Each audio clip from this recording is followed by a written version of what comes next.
Terima kasih, Namo Buddhaya Cici. Iya, terima kasih atas pertanyaannya. Kalau untuk seperti saya itu memang harus banyak praktek di tiap kehidupan. Jadi nggak hanya dari satu kehidupan. Karena memang tekad saya dari beberapa kehidupan yang lalu itu mau kualitas hidup saya menjadi selalu lebih baik dan bisa mencapai sotapanna di kehidupan ini. Kalau bisa, kalau tidak bisa ya bisa bertemu dengan ajaran Buddha berikutnya dan bertemu Sang Buddha berikutnya hingga mencapai Nibbana. Selanjutnya, saya satu lagi yang tertulis ya, nanti saya buka yang langsung ya. Cici izin bertanya, jika belakangan ini merasa gelisah, kurang tidak tenang tidur, jantung berdebar-debar, namun udah dicek nih Ci ke dokter, gak ada masalah apa-apa. Tapi itu gimana ya Ci cara ngatasinnya? Maaf sebelumnya ini pertanyaan dari Tante Bormena. Silakan Cici. Iya, kalau kayak begitu, pertama yang biasa saya lakukan baca parita, meditasi. Setelah itu perenungan ke dalam diri. Ini ada apa? Kalau memang ternyata ada sesuatu yang tidak wajar, udah parita, meditasi, jalankan sila dengan baik. Bahkan kalau lagi ngejalanin sila, misalkan masih ngerasa wah kayaknya kurang nih atas sila kayak gitu. Karena kalau kita bisa menjalankan sila dengan baik, kita parita meditasi itu sudah sangat cukup perlindungan untuk terhindar dari hal-hal negatif. Baik itu dari pikiran maupun di luar diri kita. Ya, terima kasih Cici. Saya buka dua pertanyaan yang ingin ditanyakan secara langsung. Boleh angkat tangannya Bapak Ibu. Ada yang mau bertanya secara langsung untuk dua orang? Oke, baik. Halo Ci, sebelumnya nama saya Esar Setiawan. Saya mau nanya Ci, dalam kehidupan di ajaran kita kan ada beberapa kan tentang hukum karma ya. Terus bagaimana misalnya, apakah di alam yang lain itu misalnya perbuatan kita itu apakah ada yang mencatatnya di sana gitu? Misalnya contoh, kita lahir nih misalnya contoh, kita lahir tanggal sekian, meninggal tanggal sekian. Itu kan udah ada yang catat atau gimana? Terus kan perbuatan kita kan setiap hari misalnya ada perbuatan baik atau buruk. Nah itu apakah ada yang mencatat juga seperti di sana gitu? Itu aja sih. Pertanyaannya bagus sekali kok. Nah, kalau hal yang seperti ini, saya pernah mencari tahu. Itu tidak ada. Karena semua hukum karma adalah hukum alam. Yang dimana semua sudah terproses, terjadi dengan sendirinya. Makanya tidak pernah ada namanya karma itu salah berbuah. Karena kalau ada yang mencatat karma itu pasti bisa salah. Tetapi karena ini hukum alam, hukum semesta, itu tidak akan pernah salah. Di alam lain, di alam surgawi, di alam bawah, jadi di alam dewa, di alam Brahma, di alam Maha Brahma sekalipun, hukum karma tetap berjalan. Selama di 31 alam kehidupan ini, hukum karma terus berputar. Para dewa itu bisa berbuat baik, tetapi melihat kematangan karma dari manusia yang pada berdoa. Kalau memang kematangan karmanya sudah tepat, itu bisa dibantu matangkan karmanya. Tapi kalau memang ini, misalnya orang ini karmanya belum waktunya berbuah, terus aduh ini nggak ada tanaman karma baik, dia nggak bisa bantu apa-apa. Hanya melihat, oh karma baiknya belum waktunya matang, oh karma baiknya nggak ada, dia nggak bisa bantu. Mau dewa apapun. Jadi kalau kita sembahyang ke kelenteng kemana, termasuk ke raja neraka lah yang misalkan ada pohon-pohon biar dibantu segala macam, Kalau kita tidak ada kebajikan, tidak ada satupun yang akan menolong kita. Karena semua balik lagi ke diri kita. Ingat yang di buku Parita, kita pemilik karma kita sendiri, pewaris karma kita sendiri, lahir dari karma kita sendiri.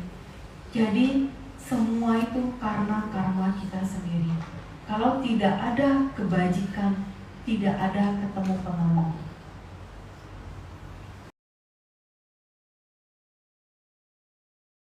Itu sih kok. Iya, sama-sama. Terima kasih Cimeta. Ada yang mau bertanya lagi? Oke, sebentar.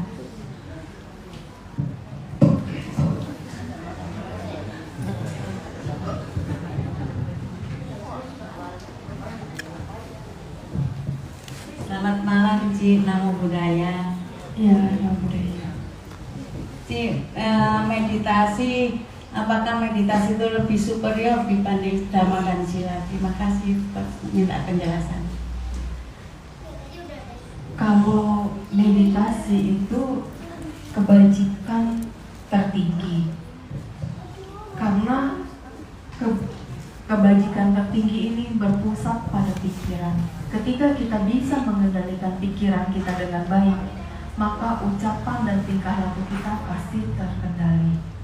Itulah kenapa dibilang meditasi itu yang tertinggi. Kalau kita bisa melatih pikiran kita lebih baik, berkembang ke hal-hal positifnya jauh lebih baik, itu semua akan menghantarkan kita ke arah pandangan terang, dari samatha bhawana ke vipassana bhawana, dan dari vipassana bhawana itu bisa membawa kita akhirnya ke arah nanti pencapaian kesucian.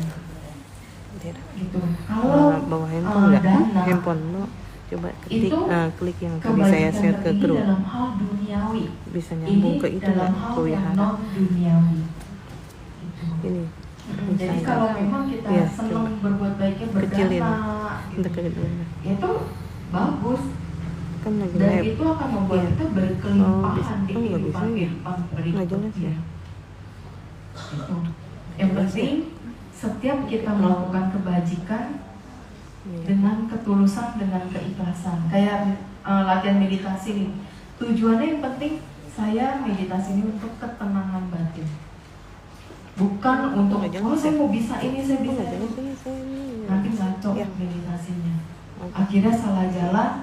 Kalau udah salah jalan, mohon maaf, jadi gila, siapa yang disalahin? Diri sendiri kan.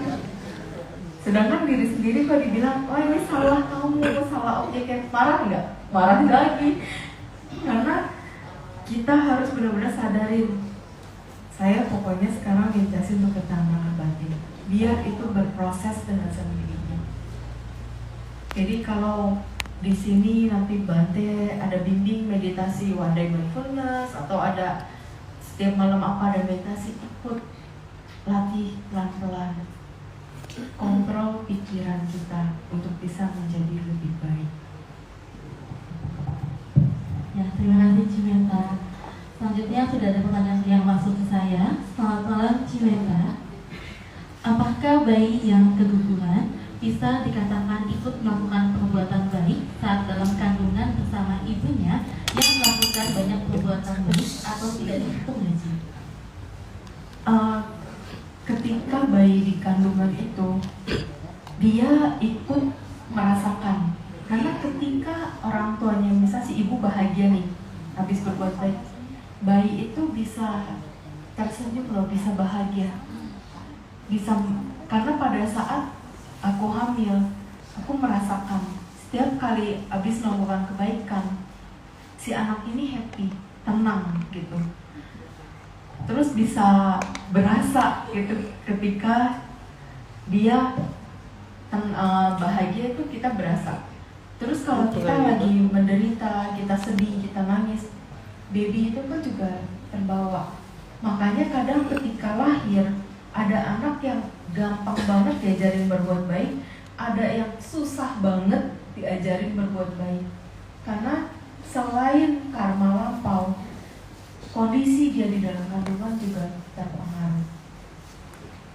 Baik, terima kasih Ji. Karena belum ada pertanyaan yang masuk, saya buka sesi pertanyaan secara langsung. Untuk 2 orang penanya, boleh ada yang ingin mau bertanya? Oke.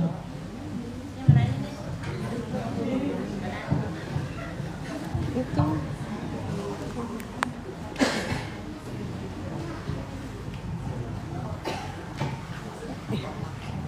suaranya nggak kedengaran. Kedengaran. Ya, selamat malam, Namo Buddhaya. Ya, alhamdulillah. Ya. Begini Ki, nama saya Wirya. Sebelum saya bertanya, mungkin saya akan menceritakan dulu tentang kondisi ini Ki, karena nanti ada hubungannya dengan pertanyaan saya Ki. Oke, silakan. Saya terlahir dengan keterbatasan di penglihatan nih Cimeta. Nah, dan saat ini penglihatan saya sudah habis, jadi tidak bisa melihat. Nah, kira-kira 1,5 tahun yang lalu istri saya meninggal Ci. Nah, saat ini ada saya bersama 2 anak saya. Nah, karena dengan kondisi keterbatasan saya nih Ci, jadi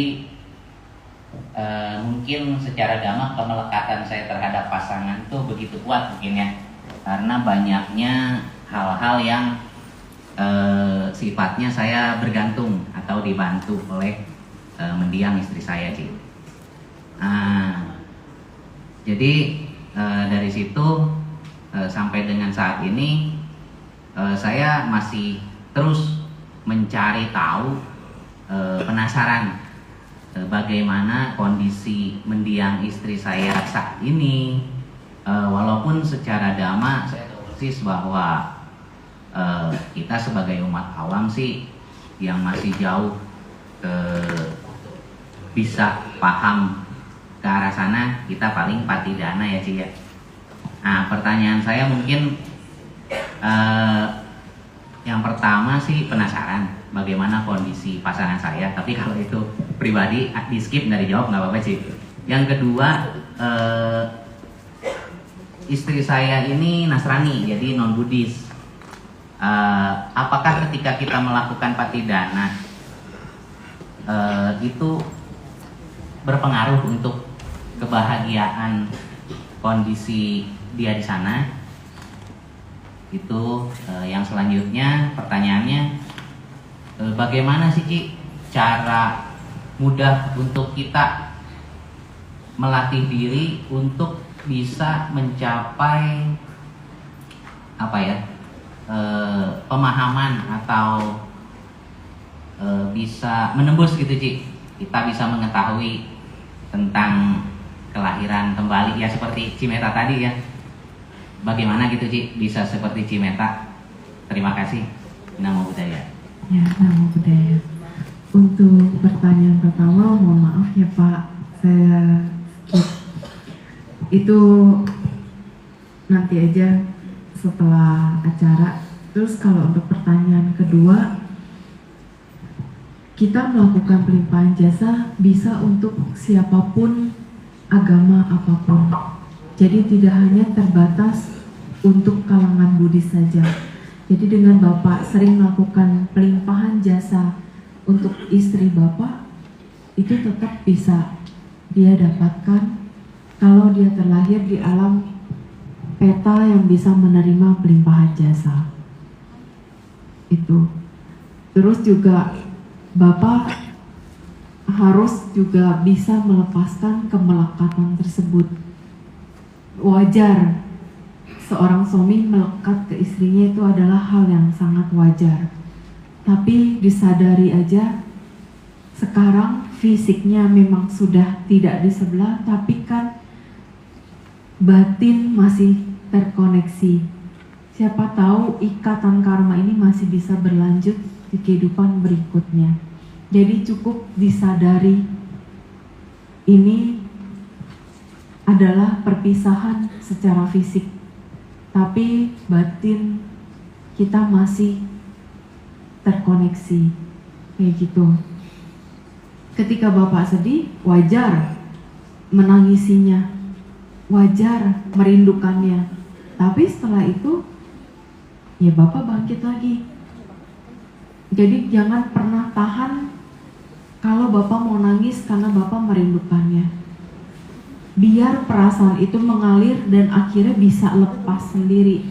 Karena kalau Bapak tahan, kemelekatan makin kuat, kadang rasa ketidakrelaan itu juga muncul. Biar Bapak bisa merelakan, lagi sedih, rasakan sedih, keluarkan kesedihannya. Gitu. Terus untuk yang pertanyaan ketiga, untuk bisa seperti ini, tadi itu Pak, latihan harus terus kita latih dari sila, samadhi, praktek dhamma, praktekin dikit-dikit aja sampai akhirnya nanti bisa melewati semuanya. Kan semua proses yang nggak bisa kita seperti membalik telapak tangan gitu. Terus agar kehidupan mendatang, penglihatan kita semua bisa bagus, kita bisa mengkondisikan untuk berdana penerangan. Oke, terima kasih. Baik, selanjutnya apakah ada yang ingin bertanya lagi? Ibu Bapak?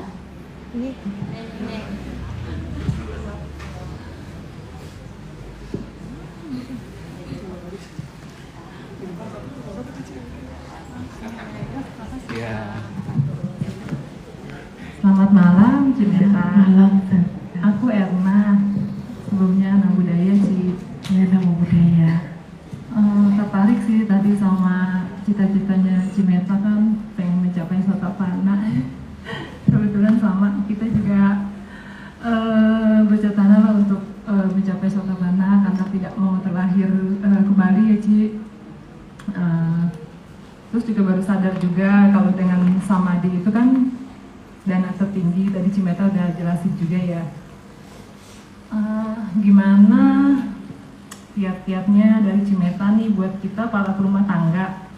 Terus kan saya juga sebagai karyawan juga masih kerja. Meditasi itu kan nggak gampang ya Ci, kalau kondisi sekitar juga sekarang berisik, anak-anak tuh sama lingkungan rumah juga belum mendukung ya Ci, masih tinggal di kampung, kadang banyak suara-suara yang mengganggu gitu ya.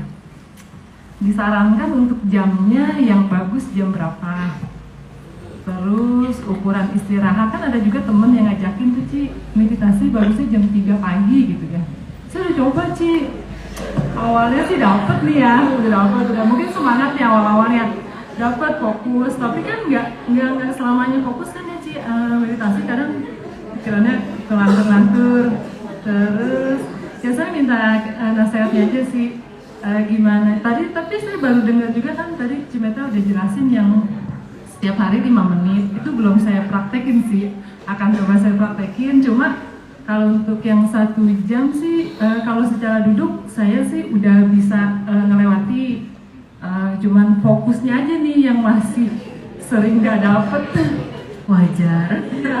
Udah sih motor kiat-kiat itu aja sih, kepengen disiplin sih Ci, setiap hari bisa dimeditasi gitu ya. Sama jam tidur Ci, kalau buat kita emang berapa jam gitu bagusnya. Terus ngantuk itu bener dari pikiran atau emang kita misalnya tidur 5 jam kayaknya kok lelah gitu. Sementara itu deh kebanyakan nanti. Makasih Ci.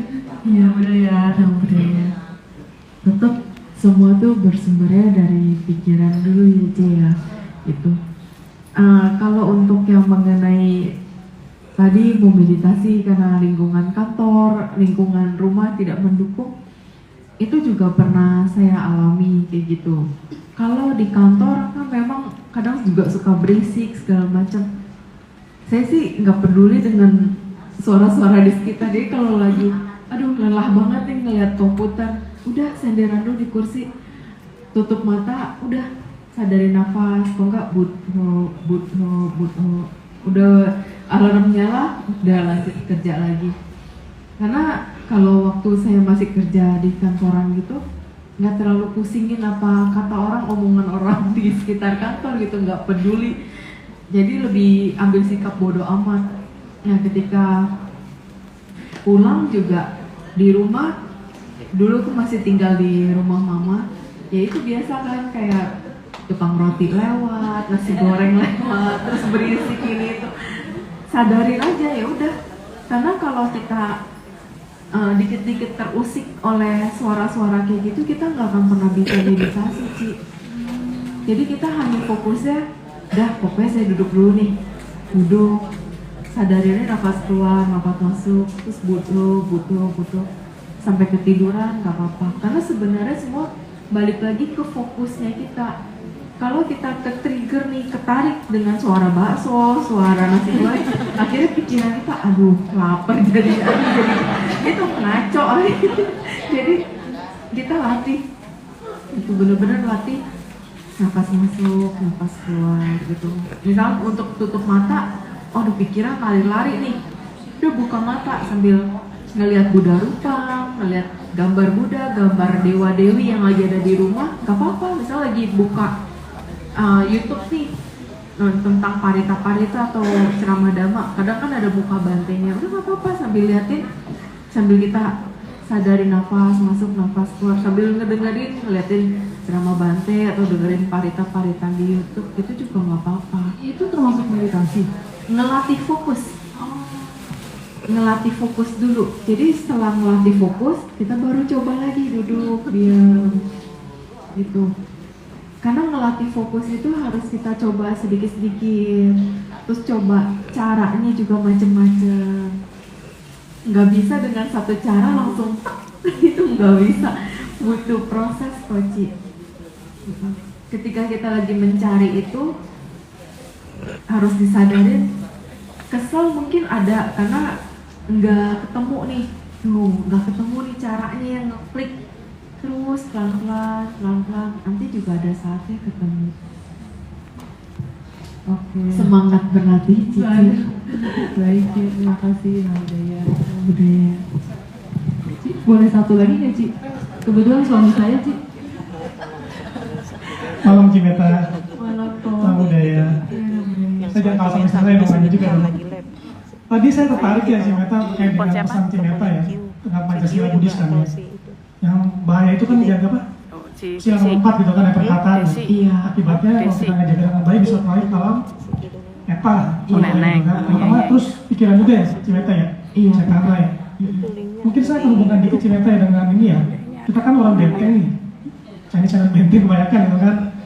Kan tradisi kita kuat kan, sebenarnya kan baik untuk kita sebagai puja kepada para leluhur ya.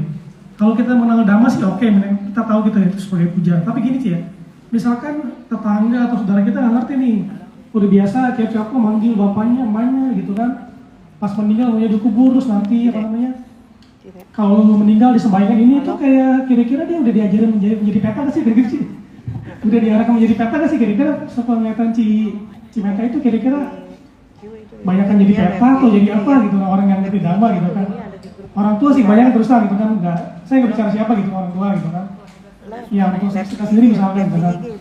Kedua, populasi peta itu baik mana sih sama manusia sih gitu. Nah kalau saya pengen tahu penasaran nih, kalau di film-film Conjuring apa itu kalau setan kan kira-kira gelap segala macam gitu. Kalau Cimeta dengan setan itu bisa apa sih alamnya mereka biasa terang kayak gini atau lebih gelap gitu Ci? Itu udah paling ya. Terima kasih ya tuh. Iya, kalau untuk yang tadi pertanyaan pertama mengenai sembahyang tradisi gitu, semasih tujuannya baik, itu masih tetap baik. Yang penting pada saat kita lagi sembahyang jangan dikit-dikit dipanggil aja sih. Karena kalau mereka di alam dewa, kalau yang mereka punya istana nih ya di angkasa, Pak cuma ngeliat gini, oh manggilnya cuma gitu, udah didiemin gitu. Tapi kan kalau dewa yang tidak punya istana, dia tetap ada di rumah. Jadi kadang ada yang bisa ngeliat, si ini masih di rumah, si itu masih di rumah. Itu bisa jadi dia sudah terlahir di alam dewa tapi tidak memiliki istana. Ada yang seperti itu. Ada juga yang terlahir di alam peta, tapi karena sering dipanggil, dia jadi stay di rumah, jadi penunggu rumah. Ada yang bisa seperti itu juga. Gitu. Terus kalau dari jumlah makhluk peta sama manusia itu lebih banyak jumlah makhluk peta. Ya. Dari banyaknya kelahiran yang sering aku lihat orang meninggal kebanyakan lahirnya di peta. Yang terlahir di alam dewa jarang. Karena kuncinya pertama pikiran, terus karma pendukung. Nah, jadi karma sama pikiran ini berbuahnya bisa berbarengan. Ketika pikiran utama yang muncul nih, karena pas nafas terakhir munculnya pas kitanya lagi ngomelin siapa gitu, itu langsung saat itu juga terkondisi ke alam peta, ditambah karma yang langsung berbuah di saat itu mendukung banget ke alam peta, sudah di peta kita. Karena ini deket banget jaraknya. Kalau orang yang meninggal mendadak itu pikiran tidak terpengaruh, tetapi karma yang langsung berproses. Termasuk meninggal kecelakaan, itu pikiran plus proses karmanya.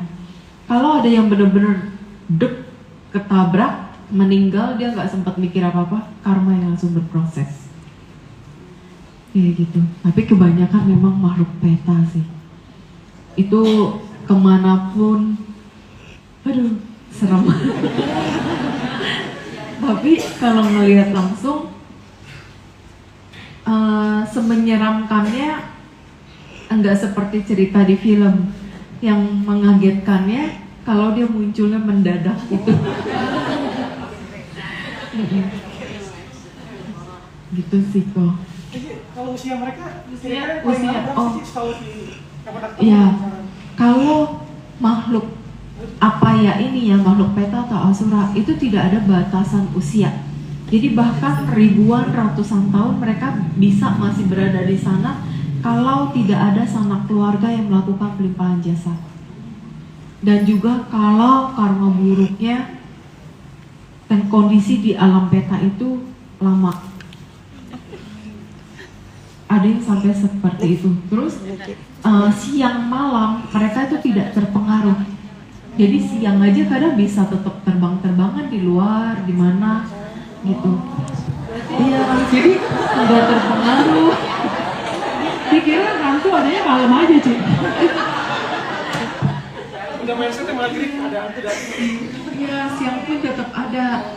Tapi karena mungkin siang orang lebih banyak beraktivitas, rasa takutnya tidak terlalu terasa. Terus energi merekanya mungkin lebih terasa lemah.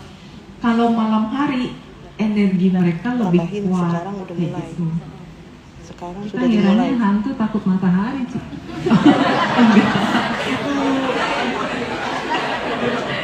Udah, makasih ya Cimeta. Oke. Adakah yang masih ingin bertanya secara langsung? Ini Pak, lagi live. Yang mana duluan, Om Ini. Daniel? Ini, Oke, silakan. ini saya nggak bisa. Ya dioper.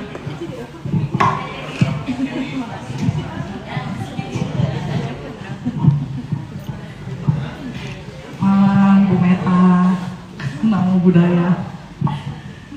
Nah udah, sama teman sendiri begini rasanya. Bu Meta mau nanya nih, kan dalam kehidupan sekarang ini ya, zaman now ini banyak banget orang-orang terakhir yang penyuka sesama jenis kayak lesbi dan gay. Karena saya juga punya salah satu kenalan itu begitu. Nah, yang mau saya tanyakan, apa yang menyebabkan, karena apa yang menyebabkan mereka bisa menyukai sesama jenis? Apa yang apakah itu ada hubungannya dengan hubungan masa lalu ketika dia berumah tangga? Karena kan yang kita tahu ketika orang terakhir itu normalnya kan pria dan wanita gitu. kenapa ini bisa ada lesbi, ada gay, karena apa yang menyertai sehingga mereka bisa seperti itu, dan yang misalnya lahir pria bisa seperti perempuan dan sebaliknya. Terima kasih Bu Meta. Iya, pertanyaannya bagus sekali. Jadi kalau untuk mengenai orang-orang yang zaman now penyuka sesama jenis, itu memang tetap ada pengaruh dari kehidupan lampau. Nah, pengaruh dari kehidupan lampau ini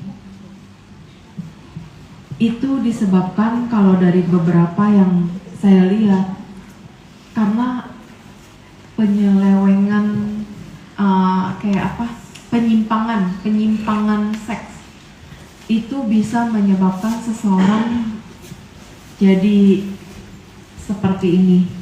Terus juga karena tekad, ada yang bertekad memang ya kita nanti bersama lagi ya sebagai suami istri, tapi tidak diperjelas sebagai istri atau sebagai suami. Akhirnya ketika sama-sama jadi cewek atau cowok saling mencari, ketika saling mencari ketemu, akhirnya jatuh cinta dan nempel banget, nggak bisa lepas.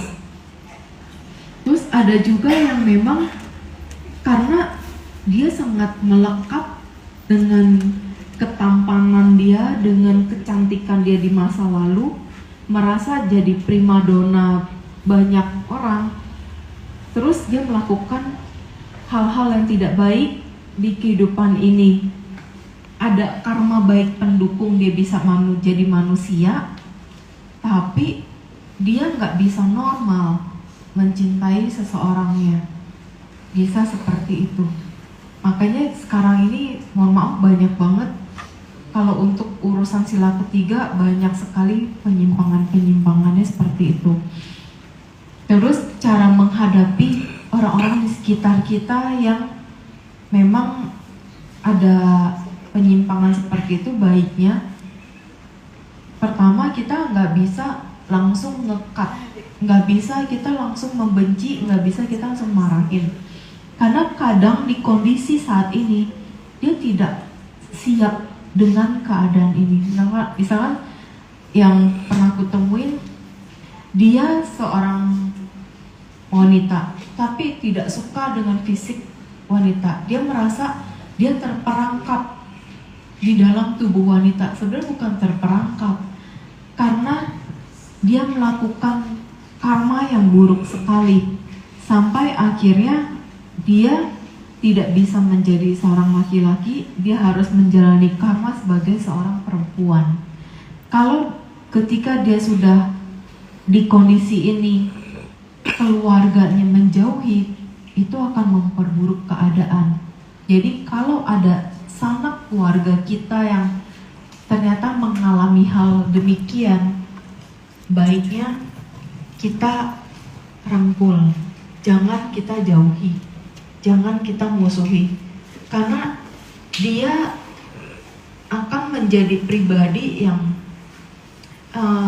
mohon maaf punya dua kepribadian. Jadi di satu sisi dia bisa ada sisi lembut sebagai perempuan, tapi di sisi lain dia bisa menjadi seseorang yang kasar, yang tidak terima dengan keadaan, dan akhirnya emosionalnya 2 kali lipat dari orang normalnya gitu.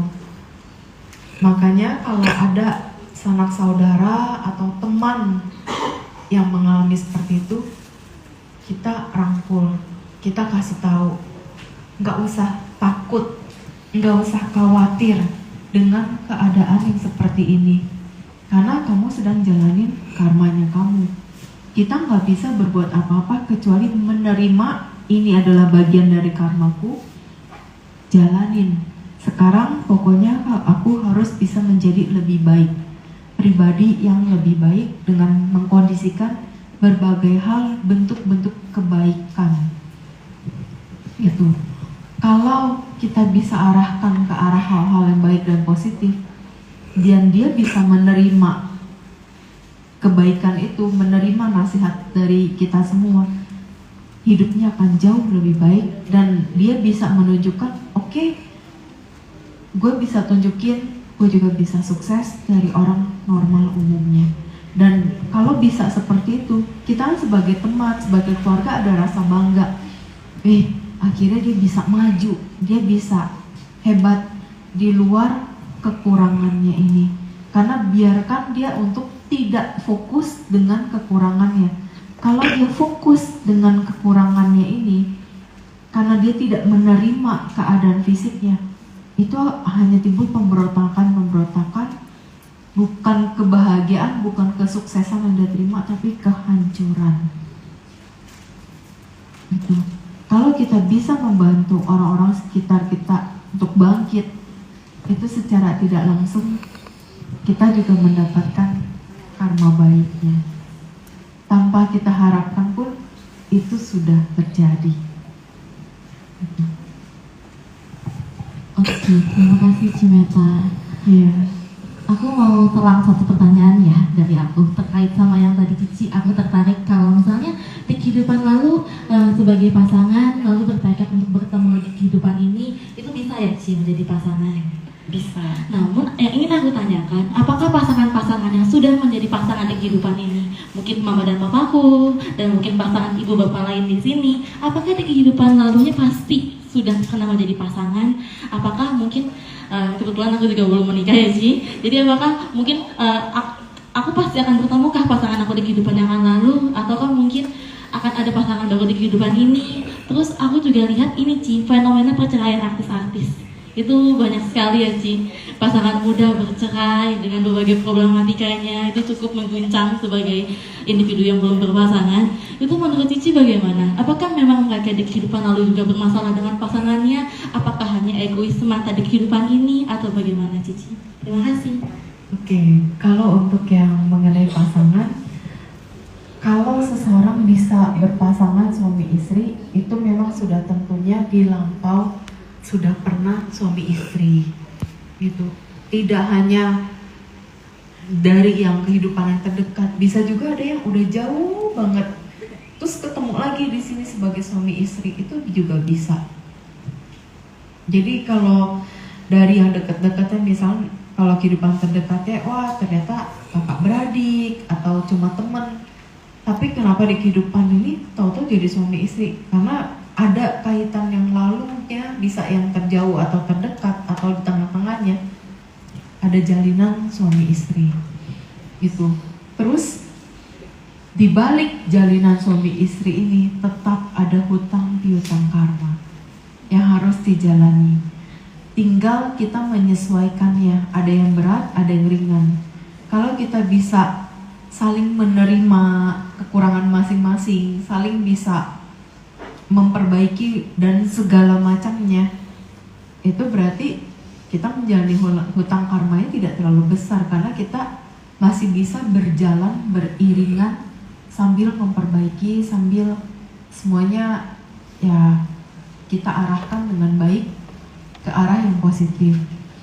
Terus kalau yang ada sampai pernikahannya cerai di tengah jalan, terus juga ada yang belum apa-apa udah berpisah, itu ada yang menjalani hutang karma, ada yang memang musuh karma bertemu, itu bisa loh. Musuh karma ketemu setelah sah dalam pernikahan, itu piring bisa terbang semua, bisa udah kayak main Muay Thai di dalam rumah tangga, seperti itu.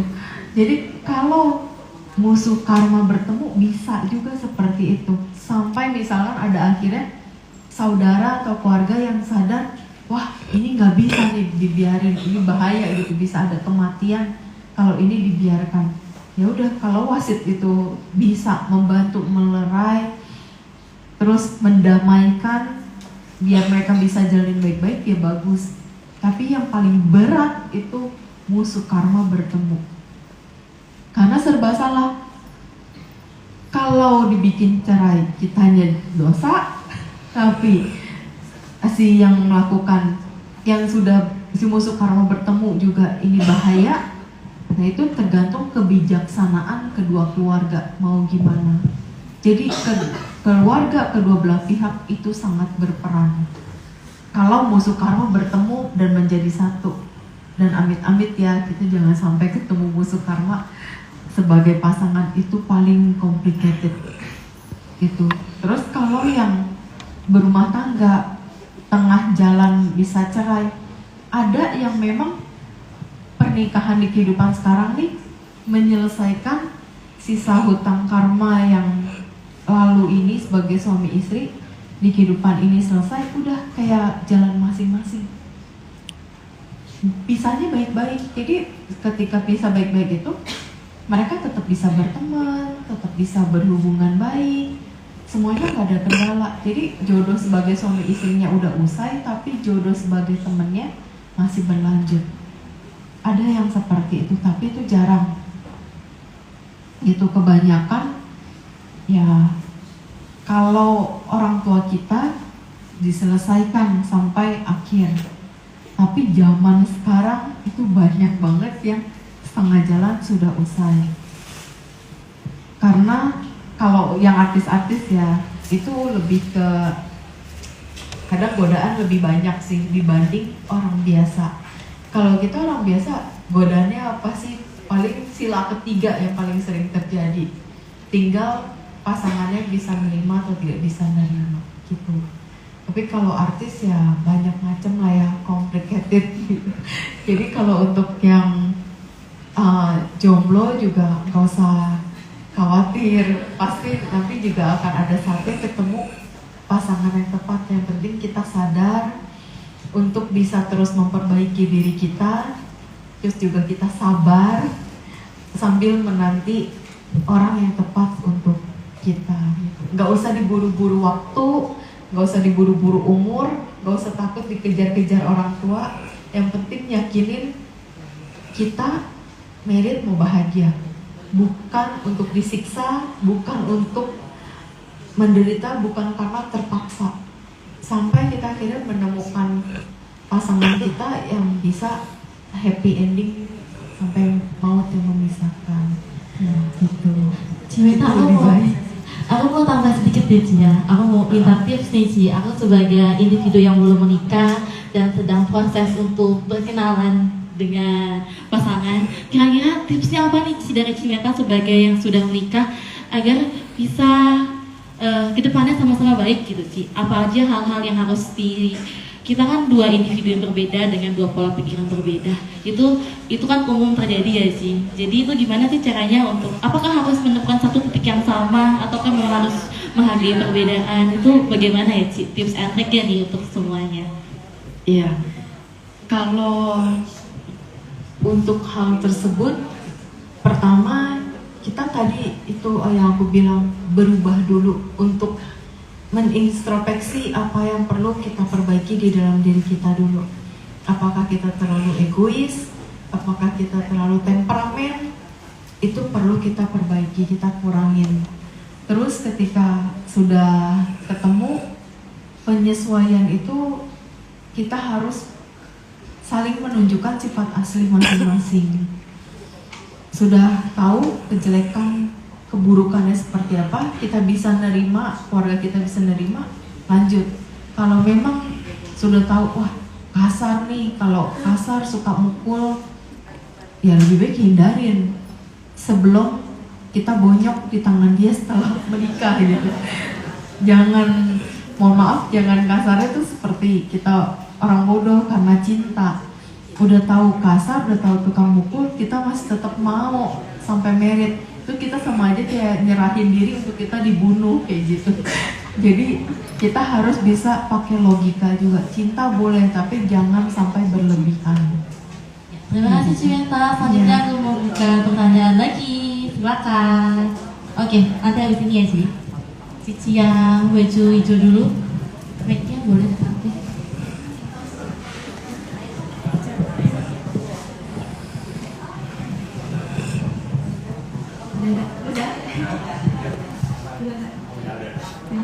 Makasih atas kesempatannya, Mahal Cimeta. Ci, aku udah baca banyak literatur Buddhis yang mengatakan bahwa ada alam antara bawah. Jadi setelah kita terakhir meninggal, pikiran terakhir itu kita ada di antara bawah. Antara bawah itu yang orang-orang suka bilang ada yang 7 hari, 40 hari, makhluk itu masih ada di rumah atau di sekitaran mayat atau jenazahnya. Nah itu menurut pandangan Cici dan penglihatan Cici, sebenarnya ada nggak sih antara bawah itu, atau memang langsung tiba-tiba lahir di alam berikutnya? Nah sementara kan yang kita tahu kebanyakan makhluk ada di sekitar rumah itu kan, di masa perkabungan itu. Berarti sebagian besar dari makhluk-makhluk yang meninggal langsung peta dong, Ci? Itu yang aku tanyakan. Iya benar, langsung ke alam peta kebanyakan. Karena setelah pikiran terakhir berproses dan karma itu berproses, kita akan mendampingi jasad kita ini sampai kita dikremasi atau dikubur. Jadi kita pada saat kita hembus nafas terakhir, kan kita pasti dikunjungi nih sama-sama leluhur kita. Mereka memberikan penghormatan terakhir ke jasad kita. Nah pada saat kita sudah berhembus, mereka memberikan penghormatan. Setelah itu mereka pada kembali ke alam masing-masing. Kita bangun kayak bangun tidur, bangun seperti biasa. Udah, kalau kita di alam dewa, kita langsung melihatnya indah, terus kayak seger banget. Tapi kalau ketika kita tahu di alam peta, ketika kita bangun, ada yang kita bingung, melihat sekeliling, terus ada yang memperhatikan dulu. Banyak yang seperti itu. Terus udah, berdiri tuh langsung melayang. Biasanya udah ngeliat nih badan kita lagi dimandiin, lagi ditangisin sama keluarga. Kita ngeliat, tapi kita hanya bisa bereaksi diem, ngeliatin. Terus sampai nanti kita masuk peti, kita dibacain parita, terus kita tutup peti, kita dampingin terus jasad kita. Sampai kalau kita masuk ovon nih, pas yang udah itu langsung itu pernah aku lihat langsung penghormatan terakhir terhadap jasad kita. Jadi berdiri dia kayak membungkuk gini gitu 2 kali. Terus sudah ada yang kalau masih karena di alam peta masih melekat sama sanak keluarga pulang, dia pulang. Ada juga yang dia pulang duluan ke rumah yang memang misalnya pada saat dia hidup, mohon maaf meninggalnya nggak kesampaian gitu rumah yang dimana yang dia tuju, dia baliknya ke rumah itu. Terus nanti pada saat lagi sembahyang segala macam dipanggil, ya dia balik ke rumah yang disembayangin. Kalau melekat sama rumahnya. Tapi kalau melekatnya dengan anggota keluarga, bisa dekatnya sama si anak yang mana, udah ikutnya ke anak yang itu. Tapi kalau dia memang melekatnya dengan semua, dia bisa kunjungin satu-satu. Kayak begitu. Jadi yang literatur Buddhis yang mengatakan akan ada di alam antara bawah itu, berarti aku sih nggak ada ya? Berarti langsung masuk ke alam berikutnya gitu ya, Ci? Iya. Jadi terus yang juga ada yang bilang, makanya kan ada yang mungkin kalau nggak salah ya, Muslim 7 hari, di Buddhis kalau nggak salah 49 hari ya, sampai 49 hari. Itu lebih ke tradisi. Itu lebih ke tradisi. Karena kalau dari Buddhis tidak ada. Oh, tidak ada. Iya. Jadi benar-benar langsung masuk alam berikutnya dan kebanyakan ke peta berarti gitu ya? Iya. Oh oke. Terima kasih, Ci. Iya, sama-sama. Selanjutnya tadi Cici yang boleh dioper mic-nya ke. Jadi nyambung sih. Jadi kalau kayak gitu lebih baik kita tuh langsung dikremasi. Misalnya kan biasanya kan ada orang yang nunggu berapa 4 hari, 3 hari, atau langsung aja besoknya kremasi, nggak usah lihat hari. Kalau masih sanak keluarga berpegang dengan tradisi, ikutin aja tradisi. Tapi kalau keluarga udah kayak nggak terlalu ngikutin tradisi, mau secara Buddhis ya nggak perlu lihat hari dan tanggal. Karena di dalam Buddhis semua hari baik, semua tanggal baik. Tergantung karma kita sendiri lagi. Tapi buat makhluk almarhum yang meninggal itu lebih baik dicepetin kremasinya atau nggak usah ditunggu-tunggu aja? Tergantung dari kitanya sama keluarga. Kalau memang dari keluarga bilang tunggulah 3 hari karena masih ada sanak keluarga yang belum melayat, temannya belum pada ngeliat, ya udah tunggu gitu. Tapi kalau memang dari keluarga udahlah langsung aja, ya balik lagi sih semua ke keputusan keluarga kan gitu. Oh Ci, satu lagi tadi kan proses kremasi, pekuburan juga sama ya Ci? Berarti setelah peti itu dimasukkan, berarti biasanya pada apa hormat gitu, baru nanti ke masing-masing gitu. Oh Betul. Jadi pada saat peti itu sampai nih di tanah yang bawah, paling bawah, peti itu sampai langsung juga memberikan penghormatan. Iya, lanjut ya Ci. Itu keadaan keluarga kan banyak tuh, misalnya orang tua kita meninggal, terus ada yang nangis, ada yang biasa aja gitu. Itu mempengaruhi bagaimana? Ci, tolong pegang Ci. Pegangin, saya mau ke anak. Nangisnya benar-benar sedih banget karena kehilangan. Cukup diingatkan, udah ya, jangan berlebihan dulu, takutnya memberatkan orang tua kita. Tapi kalau misalnya sanak keluarga tahu, oh ya udah dia sedih hanya karena di saat itu aja gitu, udah nggak apa-apa. Itu karena kesedihan ya, ketika kita lagi di dekat jenazah itu memang tidak boleh berlarut-larut, nggak boleh berlebihan. Itu menghambat dia juga, jadi makin melekat. Udah di peta kasihan, ditambah kemelekatan yang berlebih dari kita, itu jadi tambah lama di dalam petanya. Begitu juga kalau leluhur, ternyata sanak keluarga kita yang meninggalnya orangnya baik banget nih, karma baiknya luar biasa. Kalau terlalu ditangisin juga bisa memberatkan dia kan, udah di alam bagus, di alam dewa, ngelihat banyak yang nangis, itu memberatkan dan akhirnya jatuh. Bisa juga seperti itu. Jadi kita harus bisa yang bagaimana mengontrol emosi kita. Nangis boleh tapi jangan berlebihan. Iya.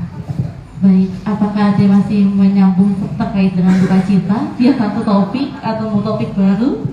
Kalau masih mau nyambung, saya kasih waktu Cici. Ini ada yang mau nyambung di online? Ada yang nyambung di online? Iya. Boleh diberikan linknya ke Cici yang muncul kata-kata nanti ya Ci. Nanti aku kasih waktu untuk Cici. Ini izin nyambung dulu ya Ci. Di dalam tradisi Chinese kita kan sering bakar bajuan dan lain-lain. Apakah itu akan sampai ke keluarga kita yang sudah meninggal, Ci? Makasih. Iya. Ini iya sama ya. Kalau untuk tradisi seperti itu lakukan nggak apa-apa, tapi tidak sampai. Itu karena mereka melihat sendiri, mereka melihat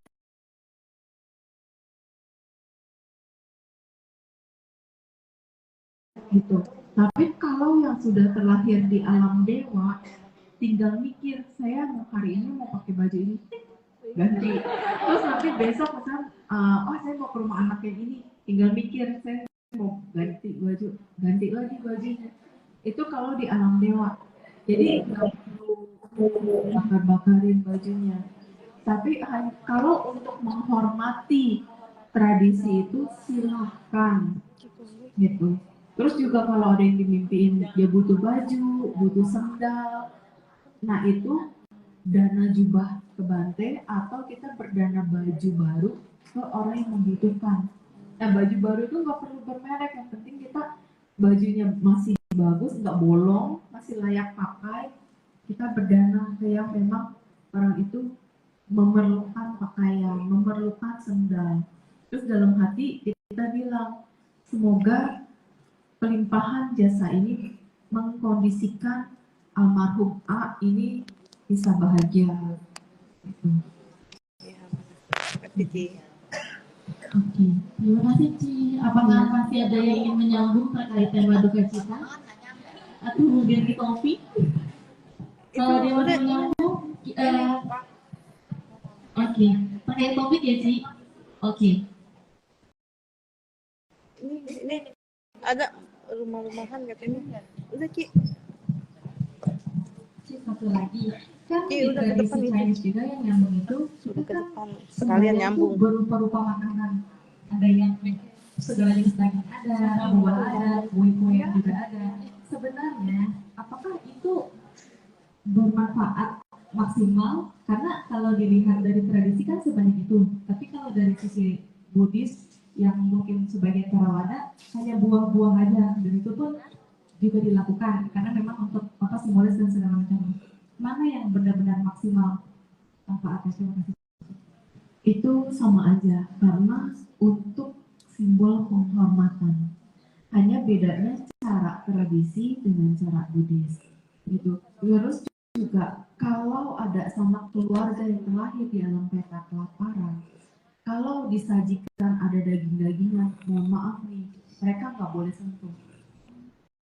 Jadi ketika misalnya mereka kelaparan, disediain babi cin nih kesukaannya dia, itu dia hanya bisa melihat, menginginkan, tapi dia tidak bisa berbuat apa-apa. Nggak boleh. Karena pernah saya tanya kenapa, itu dibilang bisa memberatkan saya di alam peta.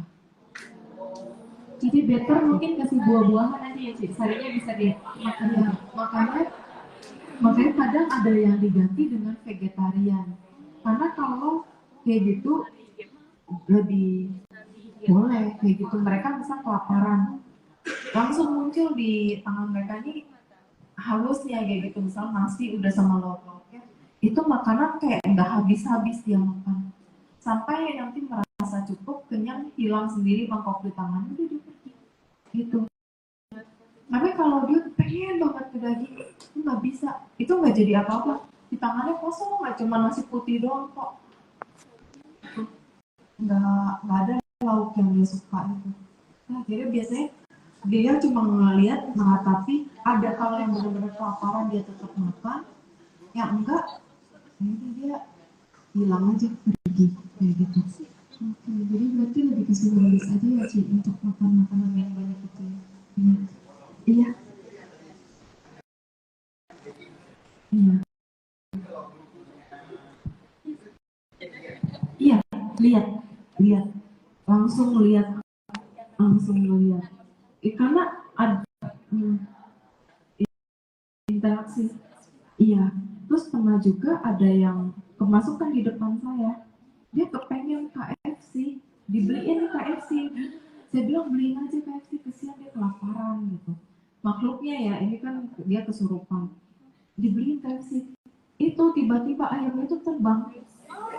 Dia udah ditanganin, udah dibeliin, udah di sini, dia udah siap makan, udah gini, udah mau langsung ayamnya gitu. Tangannya juga ada yang tepuk kayak gini. Saya sumpah itu nggak boleh. Iya, dia ngepak orang, kita nggak ada yang deket-deket kok, nggak ada yang nyenggol tangannya juga, membiarkan dia ya udahlah kelaparan makan, karena saya juga tuh mau lihat, oh ini mungkin boleh kayak gitu, ternyata terbang ayamnya sampai tangannya itu ditepuk, ngeliat sosoknya nepuknya itu kayak yang ngejagain alam sama, kayak tangannya ini lagi mau nyuap, mental ini, ayamnya yang dia lagi pegang di sini. Kalau lagi camping, misalkan tetap mau disediakan kayak samseng segala macam, ya silahkan aja. Tapi yang penting warga tahu kayak gitu. Kalau misalkan itu nggak dimakan, ya nggak masalah kan, untuk menghormati. Misalnya si almarhum kalau terakhir dalam peta ya paling dia cuma makan nasi, sayur-sayur segala macam. Tapi kalau di alam dewa itu nggak pusing, dia tinggal mikir, oh mau makan babi cin udah kenyang, dia mau makan ini makan itu langsung kenyang, nggak ada halangan apapun. Kalau itu kan cuma pikiran, karena tidak benar-benar langsung makan kayak begini, tidak. Dewa, karena dia tinggal mikir kan, oh saya mau makan ini, muncul terus hilang gitu. Jadi bukan memang kita yang kondisi, kadang ngelihat sendiri seperti itu gitu. Berarti kalau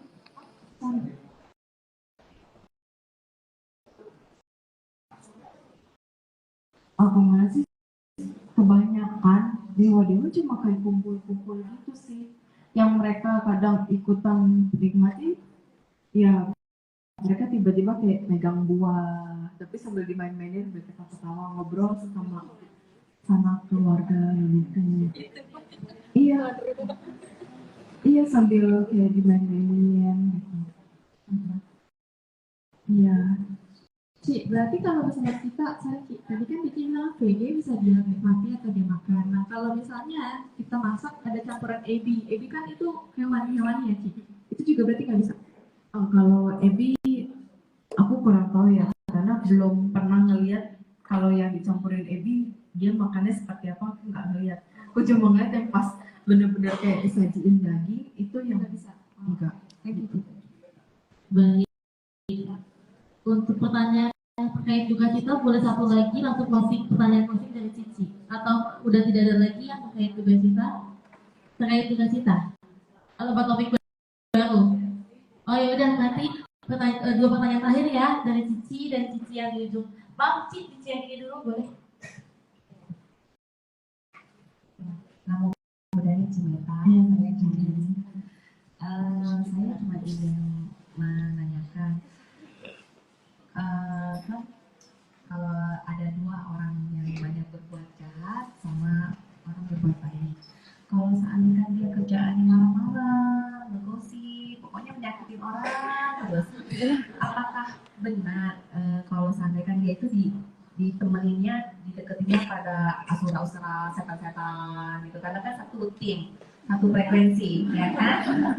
Gitu. Terus apakah benar kalau seandainya dia sering berbuat kebajikan, latihan sila, baca parita, meditasi, apapun gitu, terus dia dilindunginya sama para dewa, leluhur-leluhur pun kuicin-kuicinnya juga yang baik-baik gitu. Apakah benar seperti itu, Ci? Terus yang kedua, gimana? Tadi ayo itu aja katanya. Terima kasih ya, Ci. Ya, itu memang bisa seperti apa yang Cici bilang. Jadi kalau orang yang terlalu negatif, ya kecenderungannya sering dideketin makhluk-makhluk yang negatif. Gitu. Memang dideketin sama frekuensi. Begitu juga yang senang berbuat baik. Jadi nggak heran misalnya ada sama teman-teman yang senang berbuat baik nih, dideketinnya sama dewa-dewi, terus ada yang melindunginya dewa-dewi kayak gitu. Itu benar ya, Ci ya? Iya. Jadi misalnya umpama nih, ibu kita kesel, marah, tuh sampai nggak terkendali gitu kan.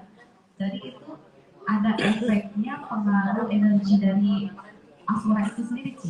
Iya. Kan gitu ya, Ci ya. Terus kalau seandainya kan kita ada niat ketenangan, damai, gitu, itu juga ada aura positif dari para leluhur gitu ya, Ci. Iya. Jadi kalau seandainya kan umpama, Ci, kan ada orang-orang katanya ada kucing-kucing, setiap orang pasti ada kucingnya masing-masing. Katanya, saya juga nggak tahu, Ci. Gitu. Apakah benar maksudnya kalau misalnya kalau kita auranya positif, para leluhur-leluhurnya juga yang positif juga. Apakah kalau seandainya auranya negatif dan itu kucing-kucingnya juga yang negatif juga gitu, Ci. Yang dibilang kucing sebenarnya itu karma baik kita sendiri, bukan sosok. Kalau sosok yang tadi di awal-awal aku udah kasih tahu, mereka bisa dekat karena ada koneksi karma. Kalau memang karma baiknya kita banyak berbuah, terus juga kitanya juga senang menanam karma baik, itu para dewa-dewi senang mendekat. Itu. Iya, tapi bukan berarti dewa-dewi itu yang akan terus-terusan membantu kita. Itu hanya ada di dekat sekitar kita. Tetap dia menolong kita karena baik kita sendiri. Gitu. Dewa-dewi itu kadang hanya membantu mematangkan karma baik yang memang sudah dekat banget mau berbuah. Tapi kalau belum waktunya, masih jauh nih, dia juga nggak bisa mematangkan begitu aja. Iya. Cimeta, maaf karena sebenarnya sudah jam 9, sudah berakhir, tapi tadi saya sudah menjanjikan satu pertanyaan terakhir, boleh tolong dibantu ya Cici? Baik, terima kasih. Nama budaya Cimeta. Itu terkait tadi bicara tentang alam dewa. Yang ingin saya tanyakan, perlu kita kan nggak tahu leluhur kita ini terakhir mungkin ada yang di alam dewa, ada juga yang di alam peta. Nah, saat kita melakukan pelimpahan jasa, kan kita menyebutkan untuk semua leluhur kita, gitu ya. Nah, untuk leluhur kita yang mungkin di alam dewa ini, apakah bisa menerima pelimpahan jasa kita? Karena kan di alam dewa tadi Cimeta bilang kan tinggal berpikir sudah langsung menghasilkan, mendapatkan. Itu aja Cimeta. Terima kasih. Kalau dengan dewa, untuk bisa mereka menanam akar baik lagi dengan diajak. Jadi misalkan Cici ada dengerin dhamma nih, dalam hati Cici kayak bilang, Pama atau leluhur siapa gitu, saya mau mendengarkan dhamma atau saya mau berbuat baik nih, semoga papa, mama atau para leluhur ikut merasakan kebahagiaan ini, ikut bersukacita atas apa yang saya lakukan. Karena dengan mereka ikut berbahagia atas apa yang kita lakukan, di situ tanaman kebajikannya bertambah juga. Gitu. Kalau alam peta kita limpahkan, soal alam dewa diajak. Terima kasih ya, sama-sama budaya. Terima kasih banyak Cimeta atas waktunya untuk sharing dengan Dewi pendapat pada. Tadi merupakan pertanyaan terakhir. Selanjutnya ada pemberian alam puja.